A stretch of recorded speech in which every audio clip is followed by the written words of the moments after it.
श्री शिवाय नमस्तुभ्यम। हर हर महादेव। सावन के पावन मास में एक और अध्याय का शुभारंभ होता है। यह है शिव महापुराण का चतुर्थ अध्याय, जिसमें छुपे हैं भक्ति, रहस्य और आत्म जागरण के दिव्य संदेश। इस भाग में हम जानेंगे त्रिपुंड क्यों लगाते हैं शिव, भस्म का अर्थ क्या है और क्या कोई पशु भी सच्चा शिव भक्त बन सकता है। उत्तर है हाँ। तो आइए शुरू करते हैं पार्वती शिव संवाद से, जो हमें आध्यात्मिक दृष्टि देता है। हिमालय की शांत ऊंचाइयों पर कैलाश पर्वत के शिखर पर माता पार्वती बैठी थी शिव के समीप। उनकी आंखों में जिज्ञासा थी और हृदय में था परम तत्व को जानने का संकल्प। पार्वती बोली, नाथ एक बात कहूँ, आप त्रिपुंड क्यों लगाते हैं? यह भस्म आपके शरीर पर क्यों है? यह भस्म केवल राख है या कुछ और? शिव मुस्कुराए बोले, उमा तुम्हारा यह प्रश्न केवल मेरा श्रृंगार नहीं, मेरा तत्व है। जो भस्म को समझ गया उसने जीवन और मृत्यु के रहस्य को जान लिया। सुनो, भस्म वह है जो शरीर की अंतिम परिणति है। जो मिट्टी से उठा वो भस्म में समाएगा। और त्रिपुंड वह 3 रेखाएं अज्ञान, अहंकार और क्रोध को जलाने का प्रतीक है। त्रिपुंड वह द्वार है जिससे होकर आत्मा ब्रह्मा से मिलती है। मैं त्रिपुंड इसलिए लगाता हूँ ताकि हर भक्त को याद रहे कि मृत्यु ही अंतिम सत्य है और भक्ति ही उसका उत्तर है। पार्वती की आंखें सजल हो गई, बोली, आपका प्रत्येक चिन्ह ही उपदेश है। क्या यह केवल मानव के लिए है? शिव बोले, नहीं उमा, जो भक्ति करे चाहे पशु हो या पापी, वह मेरा है। अब सुनो एक कथा, एक ऐसे पशु की जिसने मुझे पुकारा और मैं दौड़ा चला आया। प्राचीन काल की बात है। एक घना जंगल था जहाँ गंगा जल की एक छोटी सी धारा बहती थी। वहीं रहता था एक हाथी, नाम था गजभक्त। वह कोई ऋषि नहीं था, ना ही ज्ञानी, परंतु हर दिन वह गंगा जल अपनी सूंड से भरता और पास के एक पत्थर को धोकर उस पर बेलपत्र चढ़ा देता। उसे नहीं पता था वह शिवलिंग है, परंतु उसके हृदय में था एक दिव्य आकर्षण, एक निर्मल भावना। वह सोचता, यह पत्थर नहीं, कोई दिव्य शक्ति है। जब मैं इसके पास आता हूँ मन शांत हो जाता है। वह रोज पूजा करता, कोई मंत्र नहीं, कोई विधि नहीं, बस प्रेम, विश्वास और समर्पण। एक दिन की बात है, जंगल में एक सिंह आया। वह गजभक्त पर झपटा।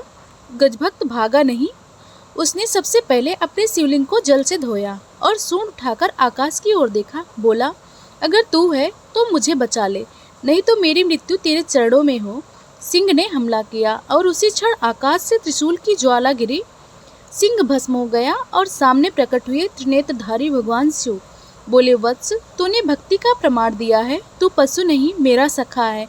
मैं तुम्हें आशीर्वाद देता हूँ, अगले जन्म में तू मानव बनेगा और मेरे परम भक्त कहलाएगा।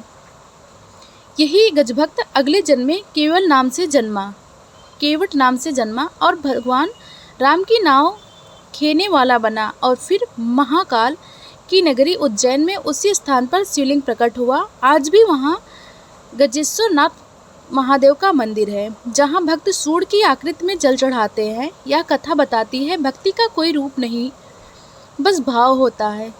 शिव ने कहा, उमा, गजभक्त की कथा यही सिखाती है कि त्रिपुंड का अर्थ केवल भस्म लगाना नहीं, बल्कि अपने अंदर की अज्ञानता को जलाना है। पार्वती बोली, प्रभु, क्या त्रिपुंड केवल आपके लिए है? शिव बोले, नहीं देवी, जो शिवभक्त त्रिपुंड लगाता है वह मेरे ही स्वरूप में स्थित होता है। 3 रेखाएं शरीर, मन और आत्मा को संतुलित में रखती हैं। जो इन्हें लगाता है वह मृत्यु को भी मुस्कुराकर देखता है, और भस्म वह हर उस वस्तु की याद दिलाती है जो एक दिन नष्ट हो जाएगी। जिसे लोग सौंदर्य कहते हैं वह केवल क्षणिक छाया है। इसलिए मैं भस्म लगाता हूँ ताकि संसार में रहते हुए भी मैं संसार से विरक्त रहूँ। पार्वती बोली, नाथ, आप गले में नाग क्यों धारण करते हैं? क्या यह केवल श्रृंगार है या कोई और कारण? शिव बोले, नाग केवल भय का प्रतीक नहीं है, वे समय के प्रहरी हैं। मेरे गले में जो नाग है उसका नाम है वासुकी। वह केवल नाग नहीं, एक तपस्वी है। जब देवों और दैत्यों ने मंथन के लिए वासुकी को मथानी बनाया तो विष निकलने पर कोई उसे पीने को तैयार नहीं था। तब मैंने बिना एक क्षण सोचे वह विष पी लिया और वासुकी मेरी ओर देखने लगा। वह बोला, आपने मुझे मरने से बचाया, अब मैं आपका दास बनकर रहूंगा। तभी से वह मेरी जटाओं से लिपटा है और नागपंचमी पर जब भक्त नागों की पूजा करते हैं तब ये मुझे ही नमस्कार करते हैं, क्योंकि नागों का स्वामी शिव है और नाग नहीं बल्कि समय के बंधन को मैंने गले में धारण किया है। पार्वती भाव विभोर हो गई। उन्होंने शिव के चरणों से सिर झुका दिया। आपका हर चिन्ह, हर व्रत, हर कथा केवल कथा नहीं, चेतना है। हिमालय की ऊंचाइयों पर पार्वती शिव जी के समीप बैठी थी। शिव ने भस्म और त्रिपुंड के रहस्य बताने के बाद कहा, उमा, अब मैं तुम्हें सुनाता हूँ एक कथा जो न केवल भक्ति की पराकाष्ठा है बल्कि यह भी दिखाती है कि बलिदान ही भक्ति का चरम रूप है। पार्वती ध्यानस्थ हो गई। शिव बोले, यह कथा है एक ब्राह्मण की जिसने सावन मास में अपने प्राण तक अर्पण कर दिए। यह कथा है दक्षिण भारत के एक गांव की। हरियाली से घिरा वह आर्थिक रूप से पिछड़ा वहाँ एक झोपड़ी में रहता था ब्राह्मण विद्यानंद। उसका जीवन अत्यंत कठिन था। एक वक्त की रोटी भी कभी मिलती कभी नहीं, लेकिन जब बात आती थी शिव भक्ति की तो वह अमीरों से कहीं आगे निकल जाता। उसका दिन सूरज से पहले शुरू होता। वह ब्रह्म मुहूर्त में उठता, स्नान करता और पास के तालाब से जल भरता। फिर 3 मील दूर पैदल चलकर एक पुराने शिवलिंग पर बेलपत्र और जल अर्पित करता। ये क्रिया वह हर दिन करता, बिना रुके, बिना थके। गांव वाले हंसते, पगला है ये ब्राह्मण, ना खाने का ठिकाना, ना पहनने को कपड़ा, और चला है भगवान को जल चढ़ाने। लेकिन विद्यानंद मुस्कुराता, कहता, शिव मेरा सहारा है, वे देख रहे हैं। जब उनका समय आएगा सब कुछ बदल जाएगा। उनके मन में शिव थे और होठों पर हर हर महादेव। धीरे धीरे समय बीता और आया सावन मास। पहली ही बारिश में विद्यानंद की झोपड़ी से छत टपकने लगी। शरीर भीगता था लेकिन उसकी श्रद्धा और गहरी होती जाती। वह कहता, सावन आया है, अब शिव और करीब हैं। हर सोमवार को वह व्रत रखता, जल भी पीना छोड़ देता, केवल फलाहार करता और वह भी किसी दिन नहीं मिलता। एक दिन उसके पास केवल एक बेलपत्र था और शरीर में कांपती हड्डियां। फिर भी वह 3 मील दूर गया, शिवलिंग पर जल चढ़ाया और बेलपत्र अर्पित किया। उसने कहा, भोलेनाथ, आज अर्पण करने को यही एक पत्ता है, एक प्रेम सागर जितना है। उसी क्षण आकाश गरजा, वर्षा तेज हो गई, लेकिन विद्यानंद डटा रहा। उसकी पूजा पूरी नहीं हुई थी और तब बिजली उसके पास आकर गिरी, लेकिन उससे छू तक नहीं पाई। एक दिव्य तेज उसके चारों ओर फैल गया और उसका शरीर भीतर से दिव्य हो उठा। यह कोई साधारण बात नहीं थी, यह था शिव का संकेत। अगले दिन वह शिवलिंग पर गया तो देखा एक वृद्ध व्यक्ति कीचड़ में गिरा पड़ा है। लोग उसे नजरअंदाज कर रहे थे, लेकिन विद्यानंद दौड़ा, उसे उठाया, अपने कंधे पर बैठाया। वृद्ध कांपते स्वर में बोला, मुझे दूर उस पेड़ के पास छोड़ दो, फिर तेरी पूजा करना। विद्यानंद ने कहा, शिव की पूजा यही है, जिसमें करुणा है वही भक्ति है। उसने वृद्ध को उस स्थान तक पहुंचाया, फिर शिवलिंग पर आया, जल अर्पित किया और जब आंखें खोली तो वृद्ध वहाँ खड़ा नहीं था, वहाँ खड़े थे स्वयं भगवान शिव। त्रिनेत्र, भस्म, जटा और मुस्कान। बोले, वत्स, तूने आज मेरी सबसे ऊंची पूजा की। जब तूने एक असहाय की सेवा की तभी तूने मुझे पाया। तू वर मांग। विद्यानंद आंखों से आंसू बहता हुआ बोला, भगवान, मुझे आप में समर्पण चाहिए, बस यही वरदान दीजिए। शिव ने हाथ उठाया और बोले, तथास्तु।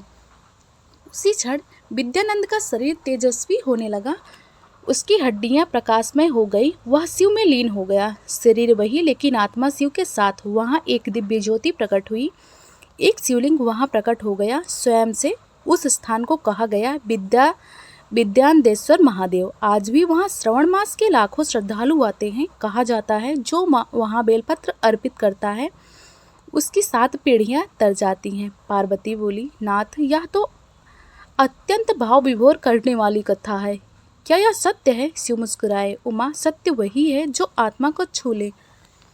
सावन केवल जल चढ़ाने का समय नहीं, वह आत्मा को परमात्मा में अर्पित करने का अवसर है। तप, सेवा और आत्मसमर्पण, ये तीनों मिलकर बनाते हैं सच्ची साधना। और सावन का प्रत्येक दिन एक एक अंग की तपस्या है।